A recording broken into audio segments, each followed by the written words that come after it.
Bonjour à toutes et à tous, bienvenue dans le 1245. Aujourd'hui, 1er décembre, c'est la journée mondiale de lutte contre le sida. Une journée de sensibilisation sur le VIH et de solidarité à l'égard des personnes séropositives. Dans cette édition, on met plus que jamais l'attention sur le dépistage.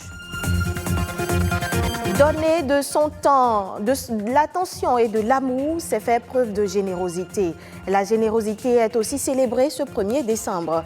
Cet acte d'amour subsiste-t-il toujours dans les habitudes? Quelques citoyens apprécieront. Et puis, le mois dernier, novembre, vous le savez, a été consacré dans le monde à l'économie sociale et solidaire. C'est un concept qui met en avant une économie plus sociale et surtout plus responsable des enjeux du développement durable. On célèbre aujourd'hui la journée mondiale de lutte contre le sida. Selon l'ONU-SIDA, on dénombre des millions de morts depuis le début de cette pandémie, ce qui en fait l'une des plus dévastatrices de l'humanité.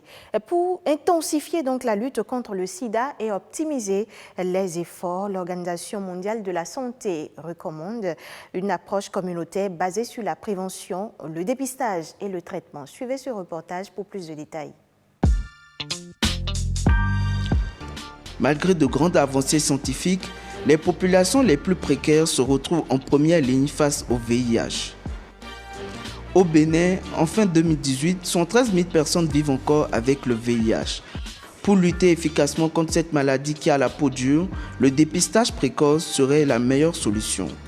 Se dépister au VIH, c'est connaître sa santé, mais c'est parce que le mythe qui est mis derrière le VIH, c'est ça qui fait qu'on n'arrive pas à aller se dépister. Qu'en diront-on? Qu'est-ce que l'environnement va dire si je suis positif? Voilà. Or, la science a aujourd'hui évolué. Les jeunes, c'est pas facile de se dépister, surtout c'est quand ils tombent malades, quand sur le lit de malade, quand on découvre qu'ils sont positifs, ou bien c'est les parents qui sont dépistés positifs et on cherche à aller dans la famille pour voir est-ce que son enfant est dépisté, et ainsi de suite. Je lance un appel à ceux-là aujourd'hui qui ne connaissent pas encore leur statut, qui ne savent pas encore s'ils sont infectés ou non par le VIH, de bien vouloir faire leur test. Les organisations communautaires se lancent dans la lutte en accompagnant toutes les initiatives du gouvernement. Elles apportent des services importants et contribuent à la riposte de cette maladie.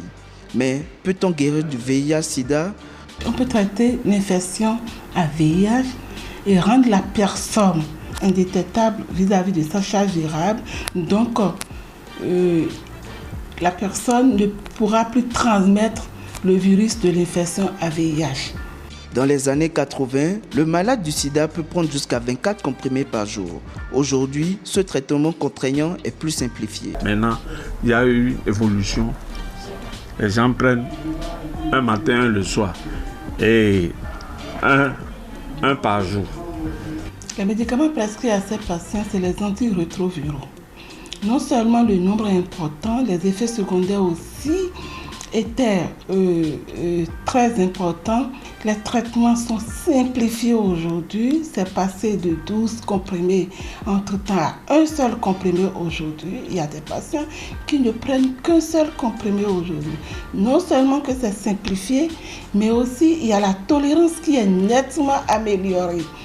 La Journée mondiale de lutte contre le sida est une plateforme essentielle pour souligner l'importance du rôle joué par les organisations communautaires, alors qu'on assiste à un recul des financements et à un confinement de la société civile. Vous le savez bien, cette année, la journée mondiale de lutte contre le sida arrive alors que la pandémie de Covid-19 sévit toujours. La communauté internationale a choisi comme thème de cette édition « Mettre fin aux inégalités, mettre fin au sida, mettre fin aux pandémies ». Une équipe de votre chaîne de télévision vous en dit plus dans cet élément. Aujourd'hui, les regards sont braqués sur l'évolution de la pandémie liée à la Covid-19.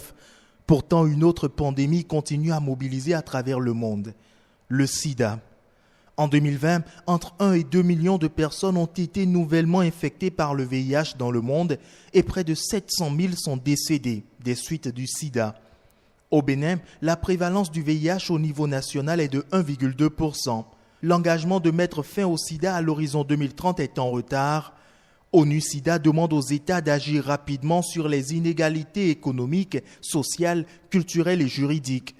Elle représente les entraves à la lutte contre le VIH. Les gouvernements doivent supprimer les lois, les réglementations et les pratiques discriminantes afin de garantir l'égalité des chances et de réduire les inégalités. Ils doivent agir maintenant et nous devons les placer devant leurs responsabilités. Lutter contre les inégalités n'est pas une promesse nouvelle, mais l'urgence n'a fait que s'accroître. En 2015, tous les pays ont promis de les réduire au niveau national et international dans le cadre des objectifs de développement durable. L'éradication des inégalités est au cœur de la stratégie mondiale contre le sida 2021-2026. Les règles politiques, économiques et sociales doivent protéger les droits de tous.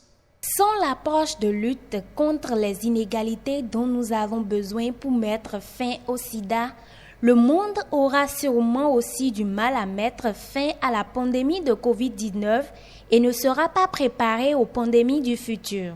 Mettre fin aux inégalités sociales, économiques, raciales et de genre, c'est aussi mettre fin au VIH-Sida en élargissant l'accès à la prévention et au traitement pour les groupes vulnérables.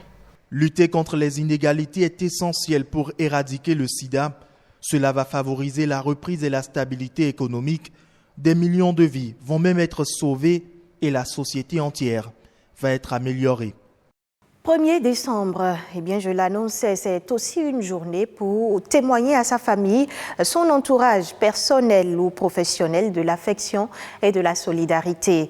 Aujourd'hui, on célèbre la générosité, cet acte d'amour. Il peut prendre diverses formes, donner de son temps, de l'attention ou de l'amour. Quelques citoyens rencontrés à Cotonou donnent ici leur perception de la générosité. Ils sont au micro de Cynthia Wissou, Patrick Adiabodjo et Bénédicte Bossou.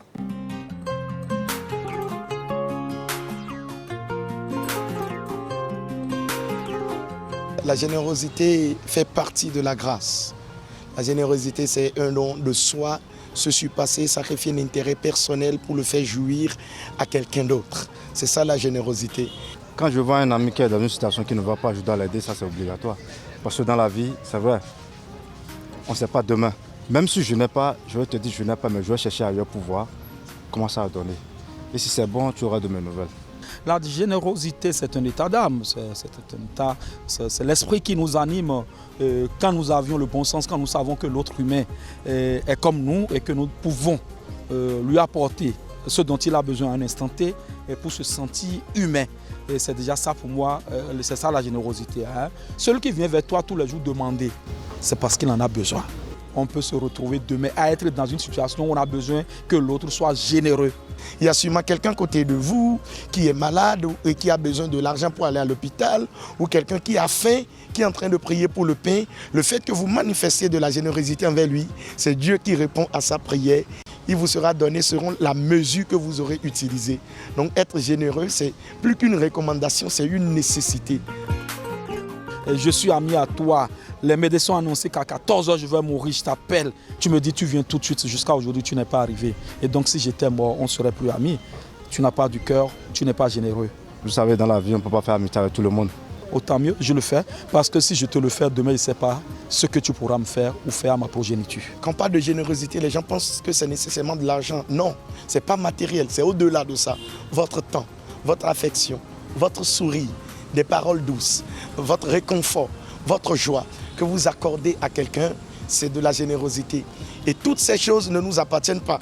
Dieu nous les a données pour que nous soyons aussi des sources de bénédiction et de générosité aux autres. Dieu nous attend pour faire parler la grâce par notre générosité.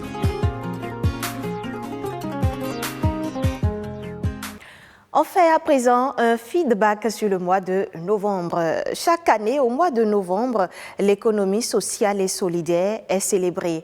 Reconnue comme étant le 3e secteur d'activité économique après les secteurs privés et publics, ce concept met en avant une économie plus sociale, plus solidaire et surtout plus responsable des enjeux du développement durable. Les enjeux de l'économie sociale et solidaire, c'est dans cet élément signé Yves Agodopessi, Abibat Pio et Ulvaeus Balogun. Quand on parle de l'économie sociale et solidaire, l'on fait référence aux organisations, associations et entreprises dont la finalité est tournée vers le bien-être social et environnemental et non vers la recherche effrénée du gain financier. Un modèle de gestion qui combine deux notions opposées, l'économie et le social. Alors l'économie sociale et solidaire est un ensemble d'organisations qui se regroupent pour travailler autour d'axes d'activités liées à la solidarité, à l'utilité sociale et environnementale. Alors à travers l'économie sociale et solidaire, on peut répondre à beaucoup d'enjeux, dont les objectifs du développement durable. Donc, tout ce qui est lié à l'éducation, à la santé, à la lutte contre la pauvreté, à l'entrepreneuriat féminin, à la ressource en eau, à la pollution, à l'environnement, et j'en passe et des meilleurs.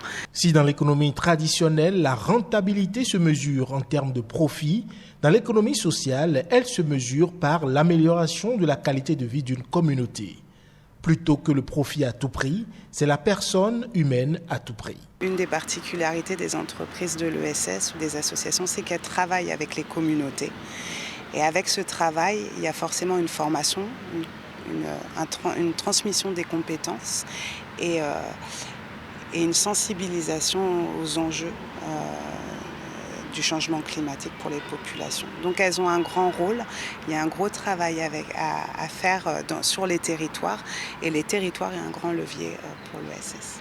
L'économie sociale et solidaire ainsi que ses mécanismes de financement innovants présentent donc un potentiel pour créer des emplois décents, réduire les inégalités sociales et faire progresser le développement. Continuer à développer des modèles d'entreprise comme on l'a fait actuellement, c'est forcément aller droit dans le mur. Les entreprises doivent changer leur modèle, doivent penser à une durabilité, à une responsabilité et elles doivent être force de proposition et d'innovation pour les sociétés et les gouvernements. Donc on est obligé d'innover, de pouvoir vendre des services ou des produits, mais tout en réfléchissant à la production, à la consommation et au travail avec les parties prenantes et les fournisseurs. L'économie sociale et solidaire se base alors sur une gestion à échelle humaine qui génère des retombées économiques, sociales, culturelles et environnementales positives partout où elle est mise en œuvre. Retrouvons à présent d'autres informations traitées dans Eco-Inter par Patrick Adagbojo.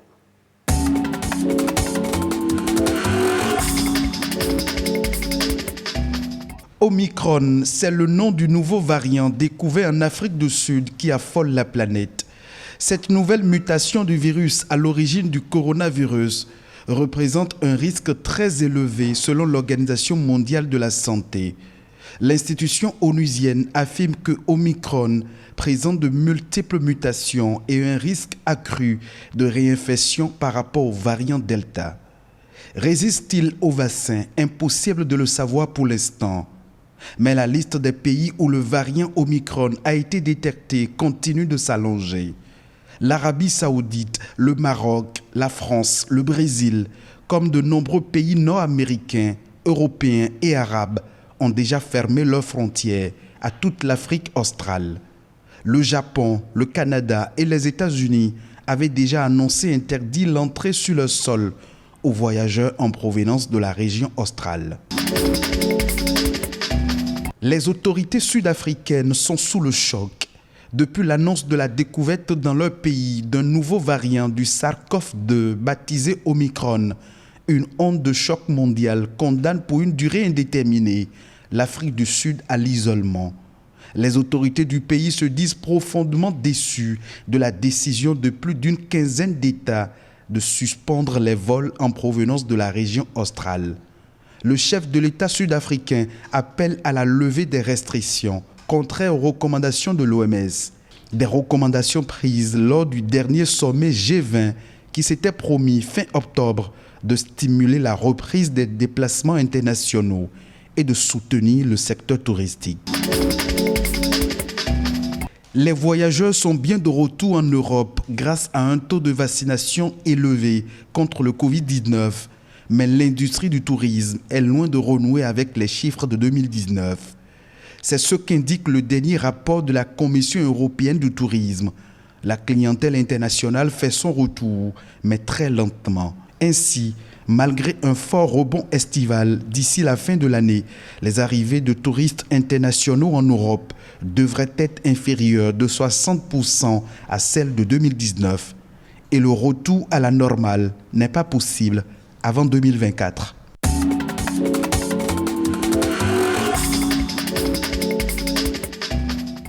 Ce sera tout pour cette session d'information disponible sur le site web de l'ORTB, www.ortb.bj.